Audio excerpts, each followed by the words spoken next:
परमात्मा हमारे दुखों का निवारण कर देते हैं। हमारे पाप संस्कार में जो पाप कर्म होते हैं उनको, उन कांटों को निकाल देते हैं। और फिर आने वाले जीवन सफर में वो समर्थ परमात्मा आपके जीवन रूपी सफर को ऐसे बुहारता है, ऐसे सब झाड़ू देता है कि कहीं मेरी प्यारी आत्मा के जीवन में आने वाले भविष्य में इसके जो संस्कार रूपी कांटे बिखरे पड़े हैं उन सब को साफ करता चलेगा आगे आगे। कहीं मेरे बच्चे को, मेरी प्यारी आत्मा को कांटा ना चुभ जा। लेकिन किसके लिए? जैसे पति भरता जमी पर जो जो धर है पाँव, समर्थ झाड़ू देत है ना काटा लग जावे। कहते पति भरता। पति भरता कौन होगी? जैसे गीता अध्याय नंबर 13 में लिखा है कि अव्यभिचारिणी भक्ति से जो साधना करता है उसके परमात्मा अंग संग रहता है। व्यभिचारिणी भक्ति कौन सी है? जैसे लड़की अपने पति के अतिरिक्त अन्य कई व्यक्तियों से भी संबंध रखती है तो वो व्यभिचारिणी लड़की है। और अव्यभिचारिणी पतिव्रता अपने पति के अतिरिक्त चाहे कोई सोने का बन के खड़ा हो जाए उसमें आस्था ना रखती तो वो अव्यभिचारिणी है। तो व्यभिचारिणी भक्ति वो है कि हम इष्ट रूप में, जैसे हमारे पहले कितने देवता हमारे इष्ट थे, हनुमान जी इष्ट, बाबा श्याम जी इष्ट, श्री कृष्ण जी इष्ट, विष्णु जी इष्ट, रामचंद्र जी इष्ट, श्री विष्णु जी इष्ट, श्री शंकर भगवान इष्ट और माता इष्ट। यानी ये सारे हमारे खसम थे, हमारे इष्ट थे, हमारे मालिक मान लिए थे हमने। तो वो हमारी व्यभिचारिणी भक्ति थी। और जो हमने इष्ट मानना चाहिए था, जो हमारा असली पति है, मालिक है, उसका हमें ज्ञान भी नहीं था। तो अब हम केवल एक कबीर परमेश्वर को अपना इष्ट मानेंगे, पति मानेंगे, खसम मानेंगे, स्वामी मानेंगे, मालिक। और अन्य जितने भी देव हैं, जितने भी मंत्र जाप हम करते हैं, ये उनको हम इष्ट नहीं मानते। ये हमारे मालिक नहीं है, पति नहीं है। जैसे वो हमारा ऐसा व्यवहार है जैसे एक पतिव्रता लड़की एक ज्वाइंट फैमिली में रहती है, उसमें देवर देवरानी होती है, ननद जेठ जेठानी सास ससुर, ये सभी होते हैं। और वो सभी को यथोचित आदर भी करती है। लेकिन उसको वो अपने पति को जो श्रद्धा रखती है, जो समर्पण रखती है, वो अन्य में नहीं रख सकती पतिव्रता बेटी। और ये नहीं कि वो अन्य से बात ही नहीं करेगी। पतिव्रता ये लक्षण नहीं है क्योंकि दूसरे बातें नहीं करेगी अपने पति इतना छोड़ के। पति का जो संपर्क है, जो समर्पण है, वो केवल पति से संबंधित है। बाकी सबका, सबसे मृदु भाषा, प्यार से बोलना, सबको यथोचित आदर करना, रिश्तेदार आते हैं उनको भी प्यार से भोजन खिलावे, अच्छी तरह बातें करे, तो वो पतिव्रता लड़की होती है। और पतिव्रता यदि अपने पति के अतिरिक्त अन्य से सोले माथे बात नहीं करे तो कलियारी है, खाक पतिव्रता है वो। तो इसी प्रकार हमारा एक ज्वाइंट फैमिली है ये। जैसे यहाँ के जो 3 लोक के प्रधान हैं, श्री ब्रह्मा रजगुण, श्री विष्णु सतगुण, श्री शिव जी तमगुण, ये हमारा एक परिवार है। और देवी जो इनकी पत्नियां हैं, ये भी हमारे लिए आदरणीय है, ये भी हमारे लिए आदरणीय है, रेस्पेक्टिव है। और जितने भी अन्य देव हैं, जितने भी महापुरुष हुए हैं, तो वो हमारे लिए सब एक आदरणीय होते हैं। सबके साथ एक बहुत ही अच्छा व्यवहार रखना चाहिए हमारे को, तब हम इस ज्वाइंट फैमिली में सुख से रह सकेंगे और पूरे परिवार में शांति भी रहेगी। लेकिन हम इष्ट हमारा एक ही रहेगा, जैसे पतिव्रता लड़की सबसे प्यार भी करती है, जैसे बहन ननद से, छोटी बड़ी से उसी सतर का, और देवरानी और जेठानी, जेठ और देवर से, सास ससुर से सभी प्यार से रहती है।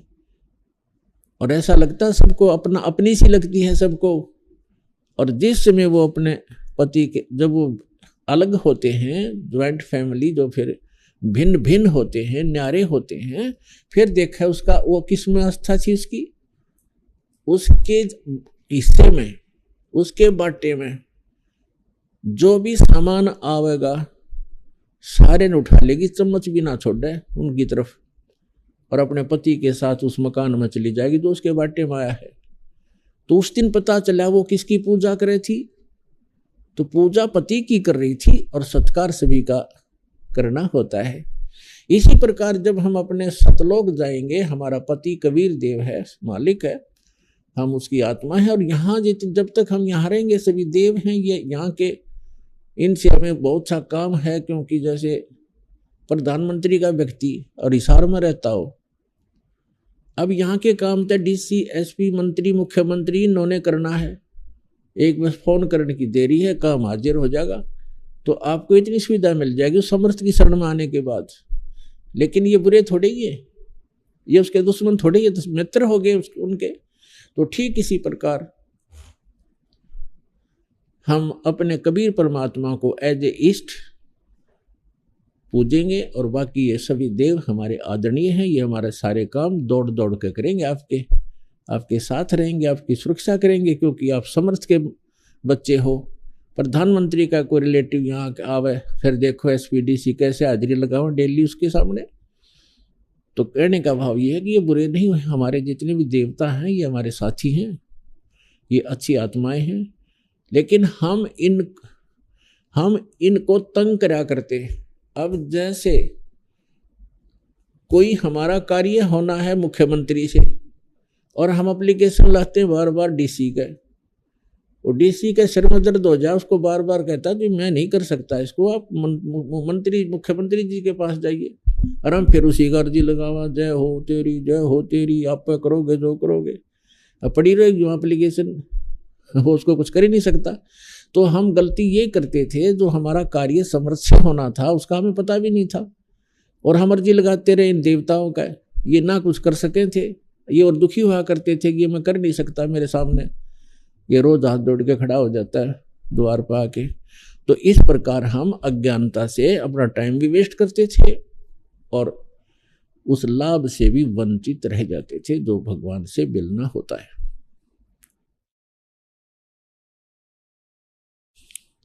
तो जब पतिव्रता पद पर हम आ जाएंगे, जैसे पतिव्रता पति से राती, आन पुरुष नहीं भावे, बस पीहर में सुरत प्रीतम में, ऐसे ध्यान लगावे। जैसे लड़की का विवाह हो जाता है, अपने पति के घर जाती है, फिर वापस अपने माता पिता के घर आ जाती है, तो वहां वो अपने परिवार में रहती है, लेकिन ऊपर से आव भाव बिल्कुल सबसे बात करती है, खाना खाती है, सारी सेवा करती है, झाड़ू बुहारा करती है, लेकिन अंदर से कसक उसकी अपने पति के अंदर सुरती हरदम बनी रहती है, उसके अतिरिक्त वो किसी में सुरती लगाती नहीं। तो यहाँ परमात्मा कहते हैं, जो पतिव्रता पति से राती, राती माने उसके से लीन है, आन पुरुष नहीं भावे, अन्य व्यक्ति में उसकी रुचि बन ही नहीं सकती। एक गुण होता है पतिव्रता के अंदर। और बसे पीहर में, फिर भी सुरत प्रीतम में, ऐसे ध्यान लगा है। तो ऐसे पद पर जब हम आ जाएंगे, हम यहाँ पीहर में रह रहे हैं और यहाँ सभी के साथ मिलजुल कर रहना होगा हमने, लेकिन हमारी जो अंतःकरण की जो स्थिति है, अंतःकरण के अंदर जो कशक है, वो अपने कबीर पति के अंदर, उस समर्थ पति के अंदर अटूट बनी रहे। तो फिर जब हम यहाँ से जाएंगे संसार छोड़कर, सीधा वहीं पहुंच जाएंगे, क्योंकि हमारी आशा, जहाँ आशा ता वासा होई, मन कर्म वतन सुमरिय सोई। तो ऐसी स्थिति में आने के बाद जब हम परमात्मा कबीर जी के अतिरिक्त किसी से भी आध्यात्मिक लाभ की इच्छा नहीं करेंगे, अगर हम कोई अर्जी लगाएंगे तो अपने पिता को, अपने पति को ही लगाएंगे, वो चाहे किसी से कुछ करवाए, वो उसका काम होता है, किसी से भी करवाए, वो समर्थ है, तो तब हम सफल होंगे। तो उस समय जब हम ऐसी स्थिति में आ जाएंगे तो उस समय परमात्मा अपनी वाणी में आप ही हमें सतर्क करते हैं। जैसे जैसे पति भरता जमी पर जो जो धर है पाँव, और समर्थ झाड़ू देत है ना काटा लग जावे। समर्थ झाड़ू देते चलते हैं कि कहीं मेरी प्यारी आत्मा के जीवन रूपी सफर में पाप रूपी कांटा ना लग जाए, इसका दुख ना